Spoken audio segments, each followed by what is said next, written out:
Just to quickly kind of walk through the agenda here, we're going to do some introductions, and we'll talk about what Friends is and what their mission is, and a real life situation. So I think earlier Sam did an amazing job walking everybody through how the new marketing tools work and how to build things. So we're going to show you how to do it with a real life example, and kind of show you what that process is like when we build things for Friends. So we'll talk about a scenario that actually occurred very recently. So I'll show you how we built those emails, and also show you kind of an alternative approach that another organization is taking with marketing tools. We'll talk through conditional content and split testing, show some resources to take your questions, and then we'll all watch John make cocktails and then go to happy hour. Yeah. Okay. Hi, everyone. I'm Jen Ciccone. I'm the Director of Fund Development and Campaign Strategy at Friends. Friends is a national advocacy not-for-profit. We are a nonpartisan citizens movement that stands up for Canadian voices and Canadian media. So that includes public broadcasting, news, culture, and online civility.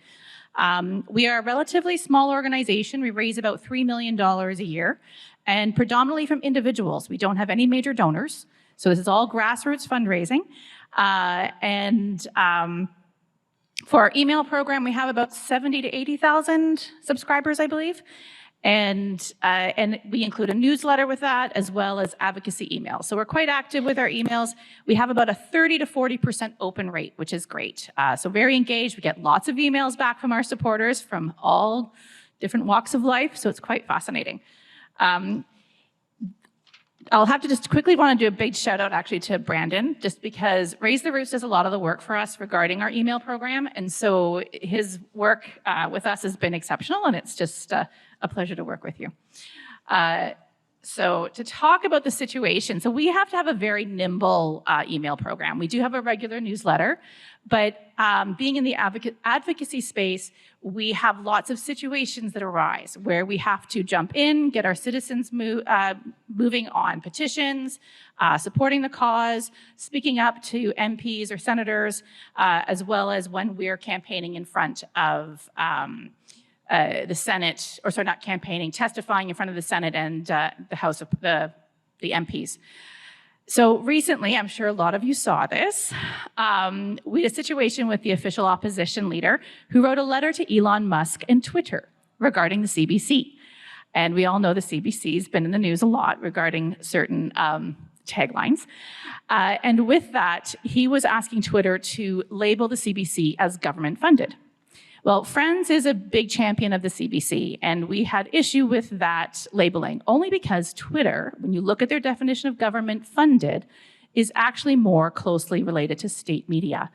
And so we had to then write our own letter to Elon Musk and Twitter, and submitted that via Twitter's media, I guess, account, and received a great response from Twitter. It was a poop emoji. You can see that at the bottom. It was quite fun. But what we did on top of this was we then sent an email to all of our subscribers to let them know what we've done and asked them to take to Twitter. It was actually one of our highest performing tweets in probably the lifetime of Friends.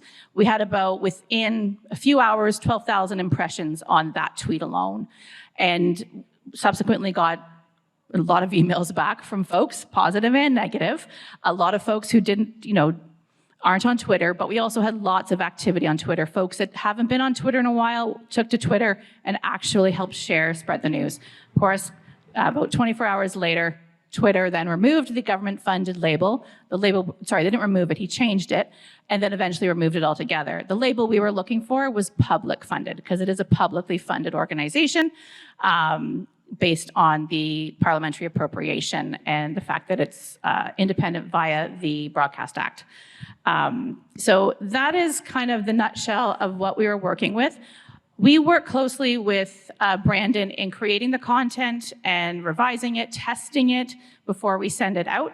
And so this new tool that has come out on Engaging Networks is kind of perfect for us, as we have to often pivot and quickly respond to situations out there. Anything else? So I'm just going to actually walk you through this real life situation, and I'm going to go ahead and click here. And this is just a Google Doc that I receive from friends saying, we need this email to go out as soon as possible so we can reply to the situation. And so you can see it has probably all the content pieces that you usually send, a subject line, a pre-header, a graphic, the email message, the links, all of that. And so if I jump into Engaging Networks, I'm gonna go into the marketing tools and click on broadcasts.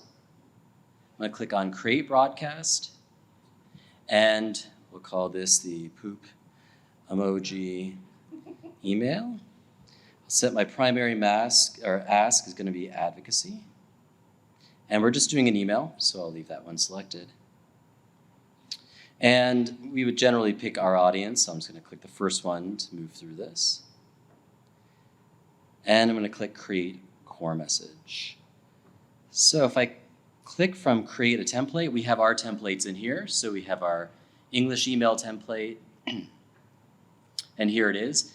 And one of the amazing things about this is that it locks out all of the little decision points and all the possibilities for accidentally bringing over funky formatting. Why is this purple? Why is this text this size, but that text that size? Why is this in Times New Roman, but that's in Arial? And so I can just start by clicking this top block here, and you can see all it's asking for is month and day because I have a merge field for year, so I can just put in here that. I can then go on to the next one, and so I can just go to my doc here, copy the content that I want,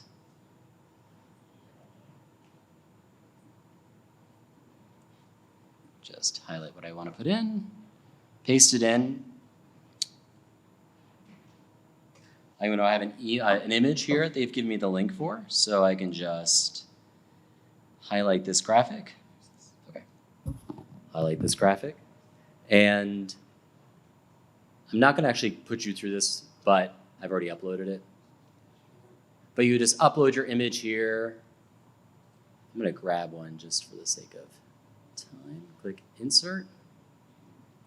I'd update this text area. I've got my button. One of the things you can see here is that I can change the text on this button. So this block has been set up so that whatever I want to change, I've actually put in as a replacement. So in Engaging Networks, all these little fields that you see to the right, those are called replacements. Those are the different qualities that they're allowing you to change on the fly. You have to create these in the actual HTML for the block. So I've inserted here that I know I'm going to need a link, so I just click on this. I paste in my link here. I can change what the button says, so I could say, share our tweet. I can change the color, so in this case it is red, but we could do yellow, black. These are Friends branding colors, so you can go in and change those so that to the user it looks like the color, they just pick what color they want, but on the back end it's actually setting the hex for that color. And I could change the text as well if I want. So then I'd paste in my copy here for the sign off. And then for the signature, in this case, it is coming from their president or their executive director, but you could change what her sign off is. If you want, if this is coming from Jennifer instead of from Marla, I could change the signature, their name, and their title. I've got a PS section here, and then I've got the donate block at the bottom. So it's really easy. I could have just taken that Google Doc, worked my way through this email, and just pasted in my content, inserted any links that I have, dropped in an image, dropped in my button, what's the text of the button, what's the link for the button, the PS, all of that information. And then once I'm done, I just click save. You can see you got to enter your subject line. So just like before, you could personalize the subject line if you want. But you paste in your subject. We have this set up so that the preview also shows up at the top. So you just, when you enter your preview here, it would automatically merge into this. I'm just going to type this here. Got our sender, who's going to be Marla. And click save. So that was it. Like, I could literally set up this email in like 5 minutes if I have all the content ready to go. And so it just makes it so much easier for quickly building out emails, setting up all the content, and then I can close this and quickly send a test to the team. So let's say that we decided when we're going to set up this email, we wanted to add a little more complexity. And one of the things that we could add in terms of complexity is that conditional content. So maybe we know that we want to alert our donors differently. We want to talk to them differently in this section. And so if I just click on this little button here, I've got this blue box, and off to the left, that little icon. I can add a profile, so I can look for my donors here. Clicks done. And now just by clicking on this little icon to the left, I can switch back and forth to editing this section for a donor versus the fallback, which is basically everybody else on this particular list. So if I click on the donor, I can just go here, and in this text I could say, as a donor, we wanted to update you quickly about this, fast changing situation on Twitter. And it gives us that kind of freedom to easily create different versions of this email just in that top block. So it does have a lot of flexibility. You can still do A/B testing. I don't think this is something that Sam had talked about, but if you wanted to A/B test your message, when you're looking here at this section, you can put your mouse over the message and then click split test. And this is where you can add that split. And you can either start from this existing email, just like in the old tools, or you can build out an entirely new email if you wanted to test that. So that's just one way to kind of demonstrate how quickly you can take these marketing tools. And it's basically just similar to filling out a form. You just go through one step at a time, updating the content, updating the image, what the button says, what the color of the button is, all that kind of stuff. And it makes it very fast. And it's allowed us to quickly turn around an email without going through the process of editing HTML, building something in the tools. It's a much simpler process. But I did want to show you just sort of an alternative approach. So this is an organization that has actually taken the approach of customization instead of simplicity. So they have, you can hold this for a second. Yes, sir. Happy to help.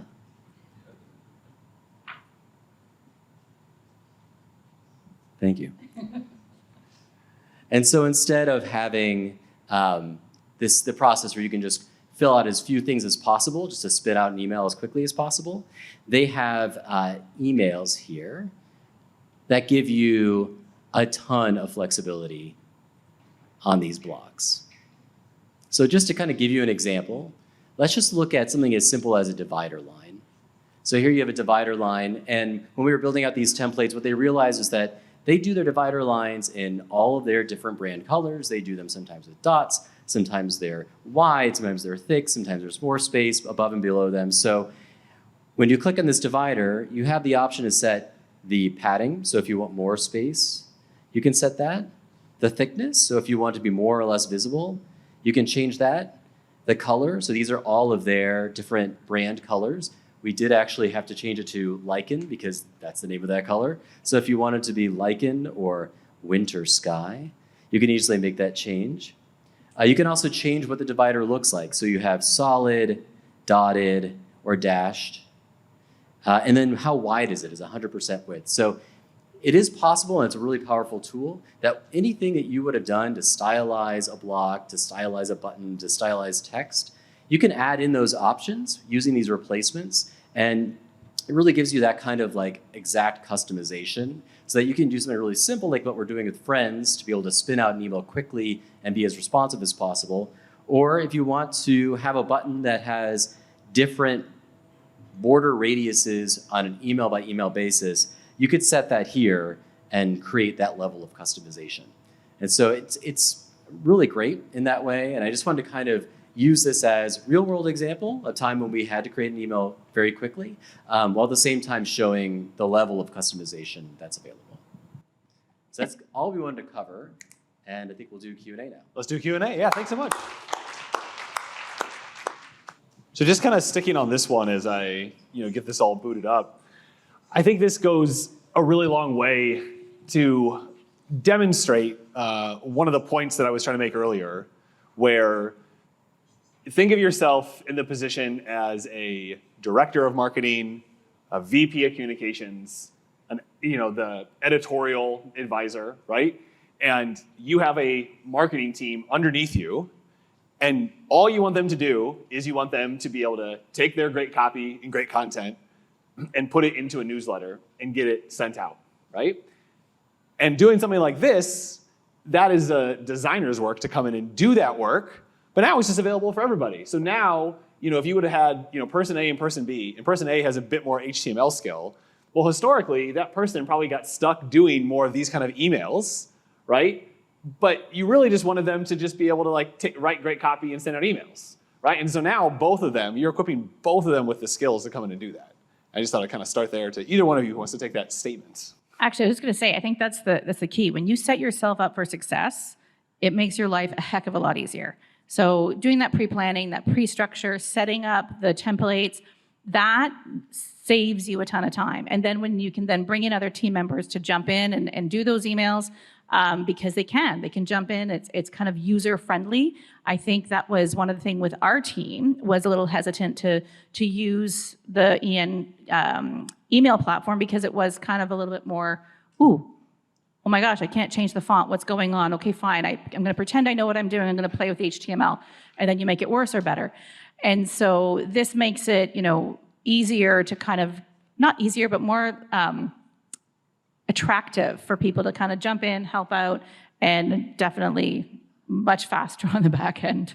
Yeah, Jennifer had found herself setting up an email in the old email tools, Email Classic, and it was a struggle. Whereas I feel like using these new email tools, it would be something that, if for whatever reason I'm not able to get to that email, we've got something urgent we need to send an email out for, she could easily jump in and set something up here without worrying about getting into HTML and making changes there. But I do enjoy HTML, just saying. I'm going to show you something really quickly here. So we didn't actually get into a lot of depth about adding blocks, but if you wanted to add a block, you can just click this plus sign. And one of the things that I wanted to flag for you is that as you're creating these blocks, you are asked to select an icon, like an image for that block. So you have to have some kind of image so that people know what it is. And so we created these little icons. You could probably spin these up on Canva really easily, but we did them in different colors so that this block is for a regular email template, whereas this block is for a newsletter template. Mm-hmm. And if you wanted to, you could even do different colors based on English or French to make it easier for your staff to quickly go through this library of blocks and find the one they're looking for. So it doesn't come out of the box with these icons, so you might want to be thinking now about how could we create little graphics like these to make it easier when we're building out our blocks. So our first question, Brandon, more than likely, how do we transition from the old to the new marketing tools? Well, I was really happy to hear John say this morning that they're going to make the process easier to convert an old email template into these new email templates. Yep. We've done a lot of this transition from the Email Classic tools into the new marketing tools, and it does take some comfort with HTML and understanding rows and CSS and tables and all that kind of fun stuff.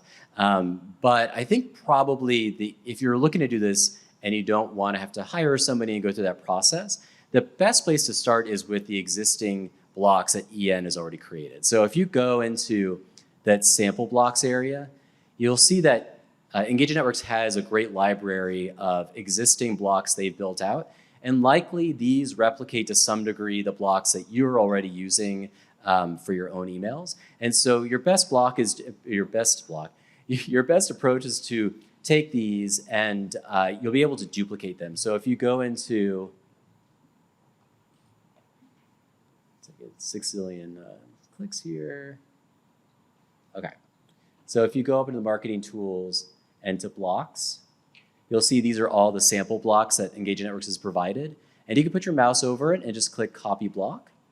And so you'd be able to take that block, and then if you want to, you can go into the HTML, but you can also then edit it and have it for yourself. So what I would do if you're looking to do this yourself is take your existing email template and match it up with these blocks and see if you can sort of replicate what you're already doing using these existing blocks. Otherwise, you're gonna have to go through the HTML and look for this section starts and ends here, so I'm gonna copy and paste that code into the blocks. And I would say, if you're the kind of person that can do the thing that Brandon just said. Like, you would know, like, oh yes, that is something I enjoy doing and want to get into. Jennifer, how about from your perspective on the model, the shift here for your team, like the change management piece of it to get them comfortable with this? You know what, I think for us, I mean, Brandon plays a key role for us to be able to transition because he's very well versed in engaging networks. But for our team, I think, understanding the capabilities of what this platform can do is a huge part of it. And the great part of, some of the work we've been doing since I've started at this organization, 10 months ago, is getting the staff more integrated and understanding and working with the tool to see it. Because I think that does help, because I know our communications manager had actually never logged in to Engaging Networks. And so now that he's in there understanding how things work, we can easily go and quickly edit one of our pages if we want, or do a quick tweak to an email, like especially considering it is a bilingual organization. So we have French and English communications. So being able to jump in and make those changes or notice what's something that's off helps us kind of communicate better and enhance the work we're doing.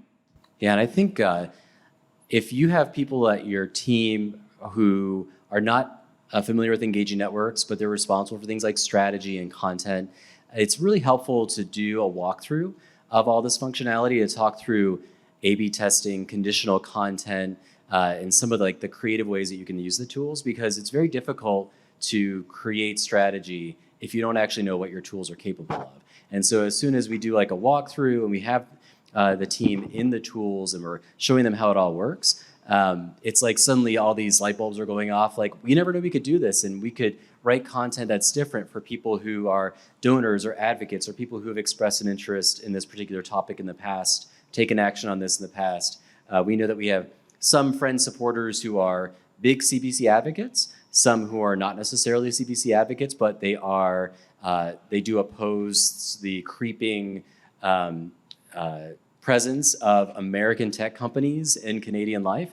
And so maybe we talk to them differently based on what we know that they've expressed an interest in or a passion for. And so nobody really knows that they can do that unless they know what the tools are capable of. So I would definitely recommend a walkthrough of what's here, what you have access to already. Oh yeah, for sure. And with that, I would say, when you do that, it's interesting to watch the staff, at least in our organization. Our database is bespoke. It was created by our former executive director. So there's a few gremlins there, but it's a great database. But talking back and forth has been a struggle. And so when they got to know Engaging Networks, it helped our database manager kind of go, oh, we need to do these changes or fixes or find different ways to pull that information so that we could leverage the work within Engaging Networks more. Well, and I like to use the word, talk. And I think one of the things that, when I was onboarding clients, back in the day, one of the things that I really stressed is Engaging Networks can become a common language that allows you to have conversations, both, vertically and horizontally in an organization as you get more and more people using it. Because, if you don't know that there's something called next suggested gifts, right? Then you don't even know you could do that. But if you can go to your CFO and they're like, hey, we have this thing. It allows us to show different ask arrays based on these limits. We want your help designing this. People usually get excited about those kind of things and want to be a part of it, which is really great. Oh yeah, these tools aren't just for the marketing folks. I think everyone who understands it can be better at their job. Yeah. Kind of the last plug that I'll put in on that last question, which was, it took us the entire time to answer it, but that makes sense, is that we are hosting office hours in the month of May. So you'll all be getting an email on Monday. We did this back in February when the marketing tools release. We're going to be doing another set of office hours where we'll be walking through the SMS tools that you've seen Sam and Cameron talk a lot about. But you'll also be seeing us walk through the email template, because we are building a version 3 of our sample template, again, making it free for anyone who wants to use it. So that will be there. So if you're looking to try and figure out how to adopt, that's one way that can help you. And as far as getting a demo, if you want a demo for your internal team because you guys want to use Engaging Networks more internally, if your account success manager is not available, I will come do that demo, because we would love for you to have more capacity to use the platform internally. That's something that we think is really important and a value that we can provide. So with that, I think we'll say thank you. Thanks.